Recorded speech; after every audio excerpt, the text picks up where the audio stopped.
Assalamu alaikum warahmatullahi wabarakatuh. Dear Prof, today I'm going to present my research proposal, inshallah. My topic, the topic that I selected is actually it's about fintech adoption. So the title of my research proposal is Determinants of Fintech Adoptions Among Muslims in Klang Valley, Malaysia, and the moderating rules of Sharia compliance in technology knowledge. So I'm just trying to study what are the factors that influence Muslims' behavior towards fintech adoptions, specifically in the Klang Valley, Malaysia. And then I'm also going to study, I'm going to see how these fintech adoptions could be influenced by the moderating effect of Sharia compliance and also technology knowledge. I'll explain that in details. Okay, as for the abstract, I'm not going to go to in details because this will be all explained just very quick. As fintech adoptions become important nowadays, fintech become famous and famous every day. So there are still like room for study. A lot of people are studying, so but my study is the aim is to empirically examine the factors which are influencing the fintech adoptions on Muslims in the Klang Valley. And then my study is based on the technology acceptance theory, model theory. And then my dependent variables is fintech adoptions. And also I have independent variables with the direct effect that I'm assessing the direct effect, which are these four. And then uh, I'm also including two moderating variables beside those four independent variables. And then my study is quantitative in nature. I'm planning to use primary data, which will be collected via survey questionnaire. And then the population that I'm studying is Muslims in the Klang Valley. And then previous studies, actually, there are a lot of studies have been done about these fintech adoptions factors among what they call it, not specifically Muslims. It was just like what are the factors that affect fintech adoptions in general. So my population is specifically Muslims. So that's why I still think that there is a research gap, and that's my problem statement also. That there's not much literature have been done about focusing on Muslims, what are the factors that are influencing their behavior to use fintech. And then, yes, most importantly, that I'm going to assess the moderation effect as well. And then, yeah, and then the significance of the study, this could be potentially providing valuable insights for the policymakers, fintech developers, and then fintech providers and financial institutions. Okay, next is, okay, as for the intro, based on the literature they have gone through, there are multiple definitions, but actually all has the same meaning. So fintech has been defined in different words, like the author Melania Metal in 2019, the research, what they call it, they define fintech as what they call it, financial combination of finance and technology, fintech. But before that, actually, fintech first appeared in scientific literature back in 1972. But actually, the fintech has even history before that, with the first ATM card that was introduced, I think, in 1950. That was where all this fintech journey started. But in 1972, when the first big computer was developed, so that was the first steps towards banking and then finance and then modern banking. So that was the step to the fintech. And then also the another definitions that HU et al. Gives that Fintech is a digital technology with blockchain, big data. So that's like intelligent investments consulting as its core, and then widely used for financial field. That's another definition. And also, Donor also define fintechs as the use of mobile devices or services, well, in technological platform to access those financial service in banking. Yeah, and then yeah, so nowadays with this use of fintech, the financial inclusion become more and more, like more people get access to finance. So, and then of course, Islamic finance industry is improving and it's what they call it's getting wider and wider. And then the Sharia, the Islamic finance product become innovative. That of course there is a challenge that people might be thinking about whether uh, some some products which are offered via what they call it some platform like fintech platform or others, whether they're Sharia compliant or not. So that's also one of the what they call it, one of the challenges that people might be questioning.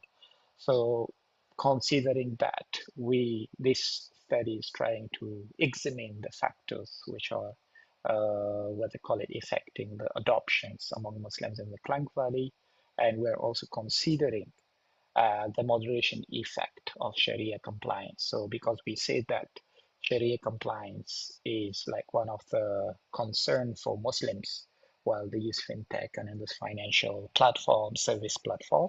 So they always think of being Sharia compliant or not. So that's why we are including the we are incorporating the what they call it Sharia compliance in technology knowledge as moderating variables to see how what they call it the relationship, if there is any, between the dependent and the independent variables could be weakened or strengthened with these moderating variables. Yeah, so our population is Muslims in the Klang Valley, Malaysia. Later, I'll explain why we are considering on that in studies quantitative in nature using primary data. Population is just Muslims only. And then our data will be collected via survey question. So as for the problem statement, as we said, yes, the rapid growth of fintech. So it grew very rapidly. So every day there is a new, we see new fintech or new platform coming in, and then yeah, and understanding the behavior of customers, that is still important. Whether they will be, I mean, the behavior towards adoptions. That's important for the fintech developer, for the banking, and also for the policymaker. So yes, and for the Islamic banking customers as well. So, and also for Muslims, I mean, Muslims' behavior towards those fintech, that's important. So it is worth studying to see what factors actually influence their adoption behavior.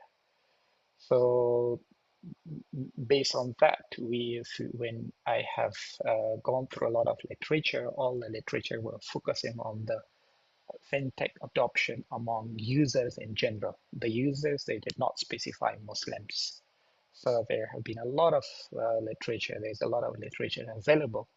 So about general customers' perspective of fintech adoption behavior, but not specifically about Muslims.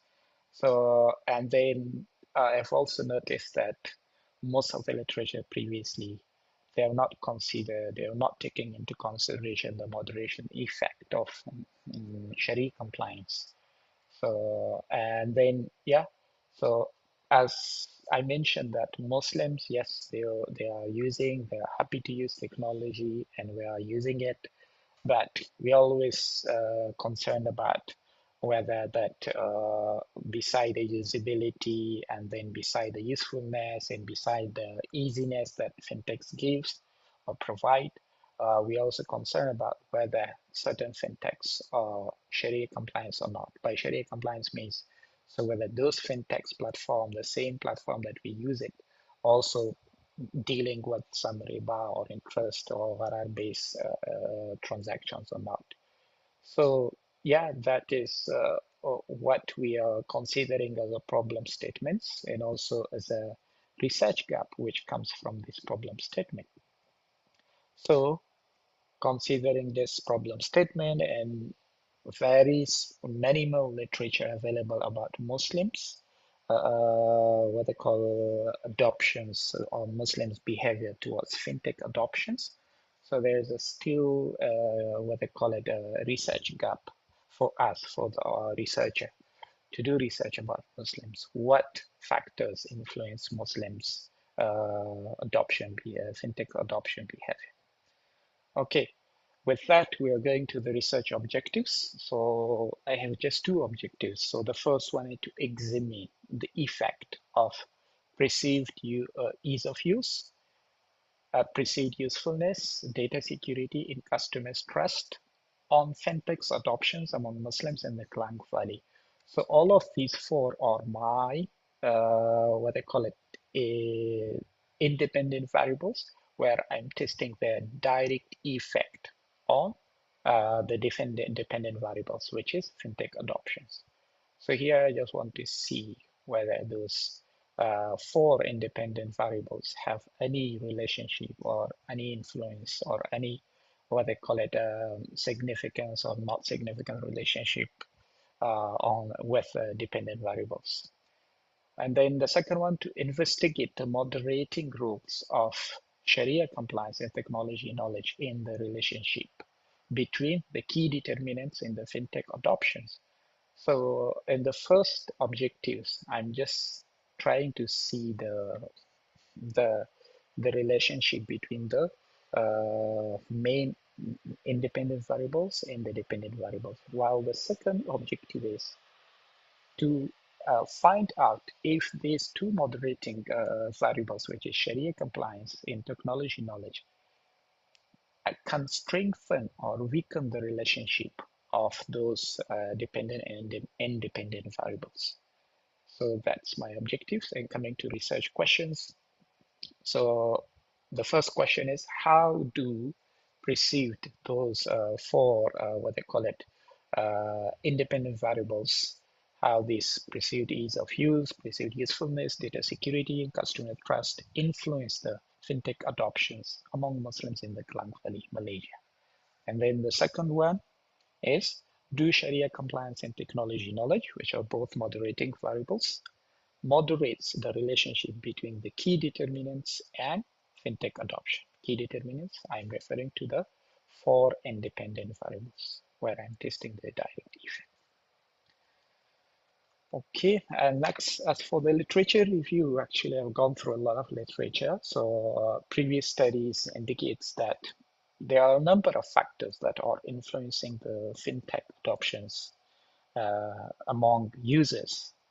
So one of the study which was done by Stewards in 2018 and also Wang All, both of them found that trust is one of the primary determinants. So the more trustworthy the fintech is, the more the customers or the users are willing to use it. They will adopt using it. And then another study that was done by Hugh et al. In 2019, they have extended the TAM model or theory, technology acceptance model. Beside trust, they also have added what they call it, they have added trust related to contrast, later we will see. And then they also added the perceived usefulness and the perceived ease of use. And they found that the customer trust and perceived usefulness have significantly influencing the fintech adoption. So it's in the previous study was only trust, but this study, which based on technology acceptance model, they have found that these two are the main determinants of fintech's adoption. Uh, yeah, in the previous studies, which I have gone through the literature, mostly they're using two theories or two modules. They call it technology acceptance model and also the unified theory of acceptance in use of technology.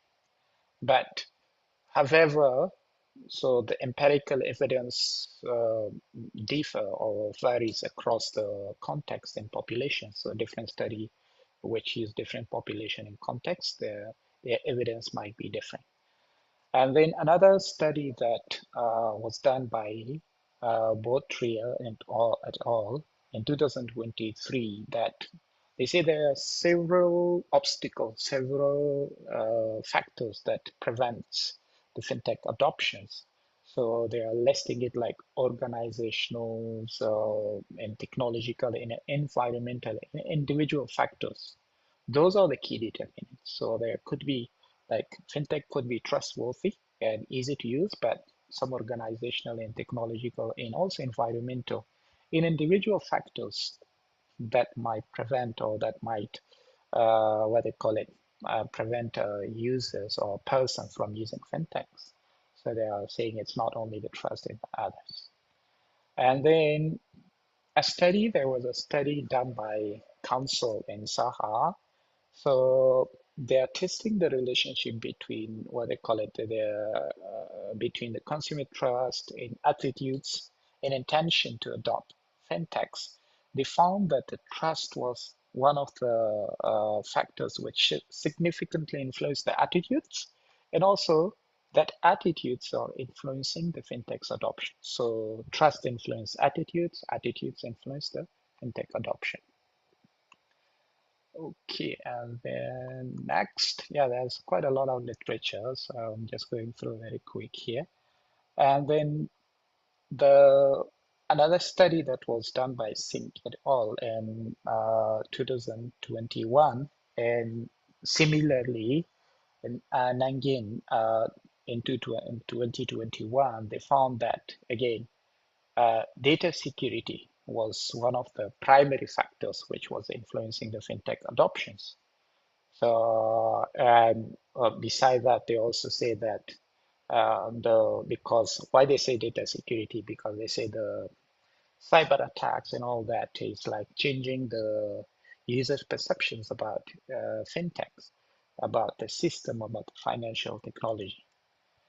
Uh, and Salim, which have done research in 2021, he also agrees with this the previous two authors.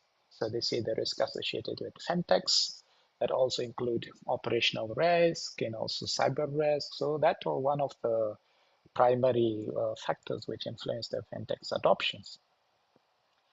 Uh, and also the what they call it, there's another two author, which is Adane in 2023 and also Honsa in 2021. They found that what they call it, consumer satisfactions and promote fintech's adoption. So they say that technology significantly, like technology literacy or technology, what they call it, familiarity with technology that influencing the fintech's adoptions. Uh, but Honsa also emphasized that the technology, what they call the fintech provider, they should focus on educating their users first. So once they're educated, they have more knowledge about fintechs. So they will be willing to use fintechs more and more. And then Ayub and Manuel, which is a study which is actually similar to my study, and it is done also in the Klang Valley, but this study which was conducted in 2023, the author just focused on the population in general who are living in the Klang Valley, not specifically Muslims. So the author also tested these few determinants, which is perceived usefulness, ease of use, trusting, security concern. So, and he found that all of these four are critically influencing the fintech's adoptions. So this study is somehow similar to my study.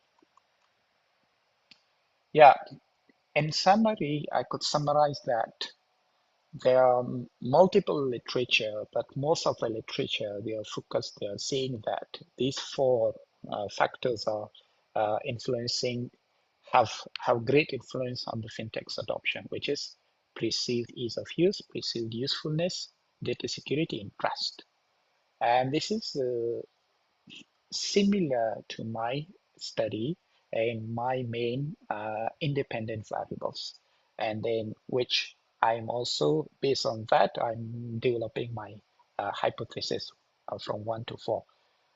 And then while considering these previous studies, what they have done, I'm including those similar work from previous study, but I'm also adding the moderating effect of Sharia compliance and also technology knowledge. I want to see if people are concerned about Sharia compliance. Let's say if they think this product is, this fintech is not Sharia compliance.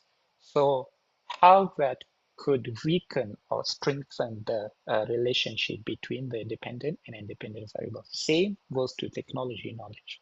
So if a person is more what they call literate about technology, more knowledge about technology, how he or she will react to adoption of fintech, considering the other factors.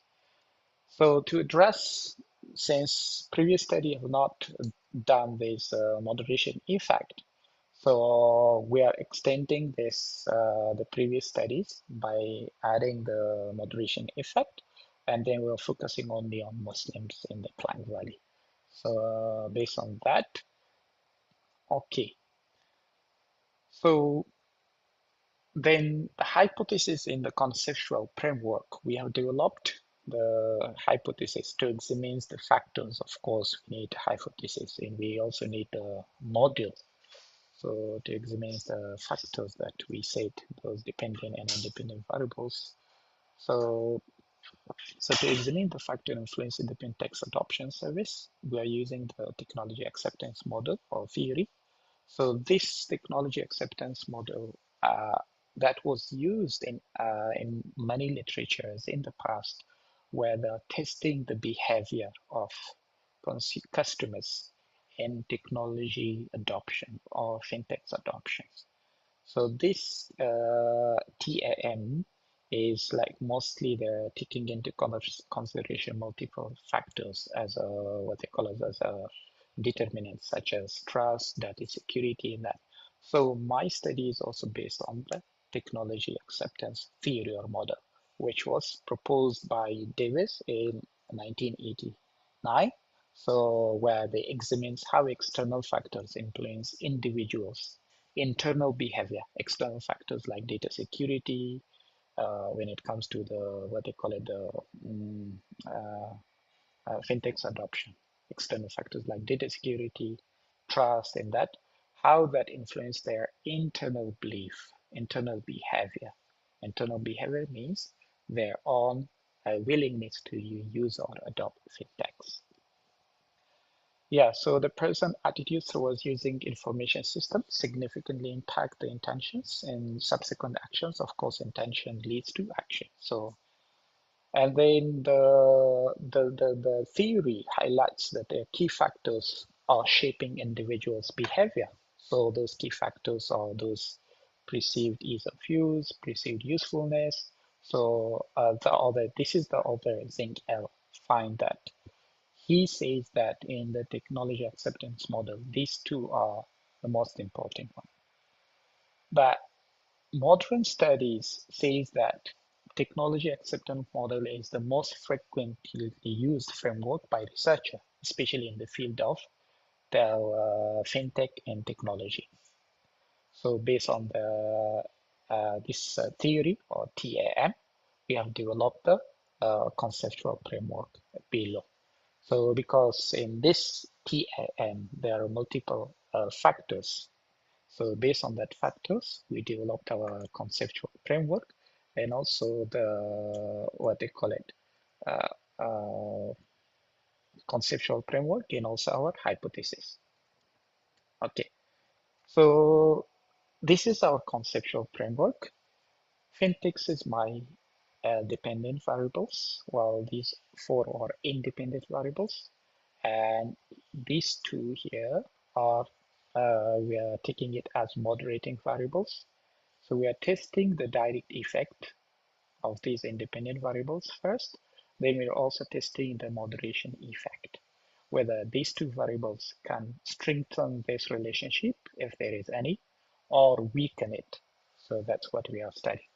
So based on this conceptual framework, we have developed this module.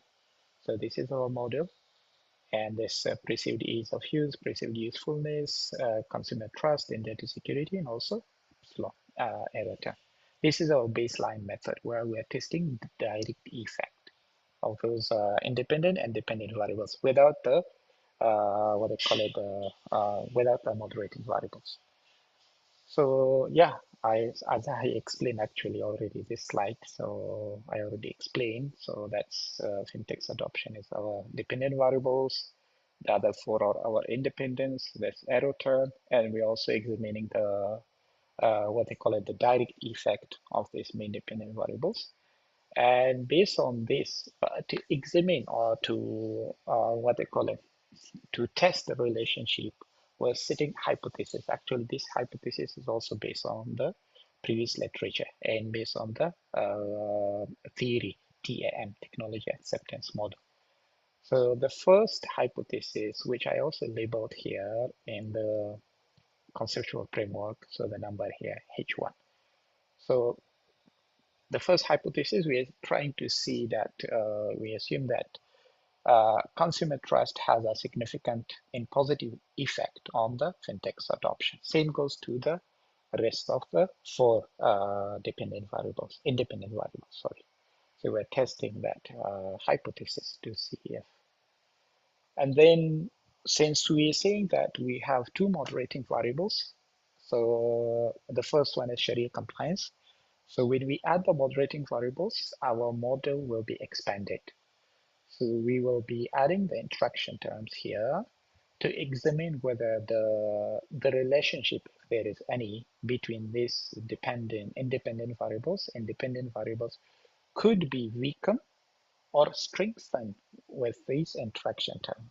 Can this, what they call it, moderating variables, which is Sharia compliance, can strengthen or weaken the relationship between the dependent and independent variables? So yeah, that's what we're trying to test with adding this Sharia compliance. So this is our module 2, where we have added Sharia compliance as moderating variables. And then we'll be testing this hypothesis here. So hypothesis 5 saying that Sharia compliance positively moderates the relationship between consumer trust in fintech's adoption. So which means that the relationship is stronger at higher level of Sharia compliance, means the more that the Muslim think that the fintech is Sharia compliant, the more they will trust on it and the more they will use it. So that is what we are trying to test. So the rest of the hypotheses are the same, just another variables. Okay, and then our third model is here we are adding the technology knowledge as a moderating variable. So we will be having interaction terms between the main independent variables and also the moderating variables, which is T, technology knowledge. Yeah, we are just trying to see whether the user's level of technology knowledge strengthen or weaken the impact of perceived usefulness of all this in fintech's adoption. We want to see that if the person have more knowledge or more knowledgeable about technology or more aware about technology, able to use laptop, all these things, and aware of the cyber attack, everything. So whether he or she will be using fintechs more or less. So that's what we are trying to test. Yeah, so based on this module, we have developed 4 more hypotheses, which are here, where we'll be testing the moderating effect. And then coming to the final module, which is the integrated model. Yeah, which is module 4. Here we're combining the baseline model, the direct effect, with the interaction terms of both moderating variables. So here we are testing, trying to simultaneously test the direct and also the moderating effect. We want to see whether the result here is more, what they call it, reliable, or there's a relationship or not. Yeah, so with that, we'll have this 12 hypotheses here. So to the right side, listed all here. Yeah, so this is comprehensive. This model will give us comprehensive understanding of fintech's adoption among Muslims. And it also allows for comparisons of relative importance of religious compliance and technology knowledge. So yeah, so when we run this model, when we run the regression based on this model, we can see that when we add the Sharia compliance as a moderating variables, the relationship becomes stronger or weaker if there is any relationship. Later we will know once we do the data analysis. Okay, as for my methodology chapter, so my methodology, the first research design or method, it's based on the quantitative. So quantitative method, the reason we have selected quantitative method because our objective is to assess the level of influence and effect of independent variables on the dependent variables, in moderating variables on the dependent variables. So which means we are trying to find, we'll be having a numeric finding, and that the finding should be quantified. So that's why we use quantitative. That is what we think is the most appropriate model. And then as for the questionnaire, so we are planning to design a questionnaire survey which consists of 35 items divided into 2 sections. By the way, this questionnaire are all from previous literatures, which they have done similar research about fintechs.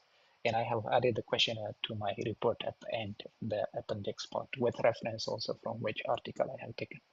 So my questionnaire will have 2 sections. So the first one will be demographic, to know about respondents like demographic, like their income level, male, female, and that. So, and then the part 2 or section 2 of the question will be construct those questions which are we are measuring this independent variables with. So yeah, we will have that, and also moderating variables related to question will be also there.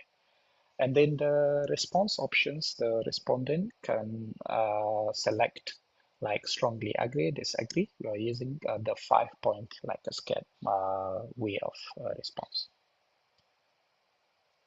Yeah, and for data collections, so we are planning to, as I said, we are planning to do a survey. The survey will be created using SurveyMonkey, which is nowadays people are using this instead of Google Docs. And then we are planning to send the questionnaire share the questionnaire via WhatsApp and other means of communications. And then just to avoid, because the questionnaire, some of the questionnaire in the fintech part, especially data security, perceived ease of use and usefulness. So that's all related to fintech. So for us to avoid the confirmation and availability biases in responding and responses from the respondents, so we will be briefly defining what fintech is with some examples at the very beginning of the questions so that they know what fintech is. Not that they guess, oh, I think I used yesterday something like app, so that must be fintech. So that's like confirmation and availability bias. So they guess, not based on guess. So we want to avoid that guess and then give them clear explanation of what fintech is with a few examples. And also, once we have collected the data, we will clean the data before analyzing it. Any incomplete response that will be dropped. And also in the first sections of the questionnaire, there is a question that we will be asking the respondents that how frequently you use fintech. So if their answer to that is never, we have never answer also there, then we will be dropping that response from analyzing it, because if they answer that never, in then section 2, they answer all this data security related question, perceived ease of use, and that it doesn't make sense. So we'll be dropping that also. And then for the analysis, we will be using what they call it, Smart PLS or Stata, but I prefer Stata. And then we will run regressions model for all these four models: the baseline, interaction terms with Sharia compliance, interaction with technology knowledge, and the comprehensive model. So we will run regression for all these four models to see the direct effect and also to see the moderation effect. And also the population in sampling techniques. So our population, first we are using non-probability convenience sampling approach. What does it mean that? We're not using that random sampling because we have certain criteria in our target responders. Must be Muslims, resides or living in the Klang Valley, and they must know about fintechs. Uh, and they should be willingly responding. And also the way we are distributing the surveys via WhatsApp or the other means of communications. So we'll be just sending to those who we have a connection with or we know it. So we will be asking their help to share it with others also. Not to say, okay, I'm just to get clear response in that. No, just because we have certain selection criteria in respondents. So that's why we said we are using the non-probability convenience sampling approach instead of random. Yeah, and also this approach based on the studies, it's the appropriate where people are examining the behavioral relationship using technology acceptance model. So in previous studies, they also suggest these sampling techniques. And then, yes, Muslims are like our distinct consumers groups and fintech users. So for Muslims, the decisions are influenced by religious principle. So, but previous studies about fintechs, they mainly focus on what they call it users, fintech users in general. So that's why we have selected Muslim. Why we have selected Muslim? Because Muslims, they are not only concerned about how easy fintech is to use or how useful it is, they are also concerned about whether Sharia compliance or not. So everything for Muslims, majority of the Muslim, of course, based on the religious guidance, every Muslim should be concerned about that Sharia compliance issues. Yep. So that's why we have selected Muslims as our population. And why we have selected Klang Valley. So first, Klang Valley is the highest usage of e-wallet and Touch 'n Go. And then it's Malaysia's financial and economic centers. And in Klang Valley, there are Muslims living who have equal access to conventional and both Islamic fintechs and that.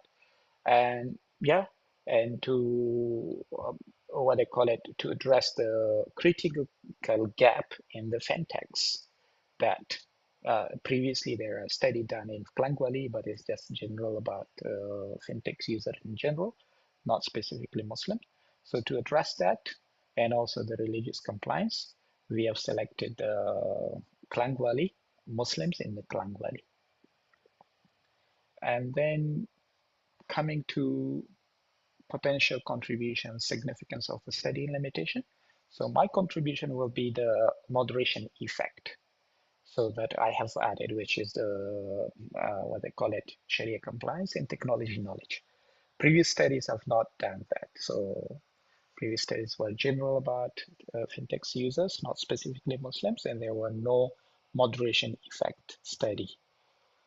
And then significance, yeah, this study, the population choice could enhance that. We have selected Muslims and the Klang Valley. So when we study these Muslims and once we have conducted this research, in our finding could enhance the research, what they call it, theoretical contribution in the Islamic finance. This could be another contribution, what they call it, another literature to be added. And also our finding could possibly provide practical insight for fintechs provider, service provider, policymaker, and also researcher. So for the policymaker and the fintechs provider, it could be possibly that they design an inclusive, secure, and halal Sharia compliance. So our research might help them that Muslims are concerned about Sharia compliance. So make sure every fintech is Sharia compliance. No any riba related or any gharar related transactions must happen on the fintechs. And then our limitation of the study, yes, since we are studying a very small sampling population, specifically in the Klang Valley, so that's one of the limitation. And also we have not uh, included dummy variables to study the difference between Muslims and non-Muslims reaction towards fintech's adoptions. So how Muslims and non-Muslims react, or how they are considering using fintechs, how Muslims are different from non-Muslims in doing so. So we have not included dummy, so future researcher can include that to see the comparison between these two groups. Yeah, with that, that's all what I had it for today. Thank you very much, Prof. Assalamu alaikum wa rahmatullahi wa barakatuh.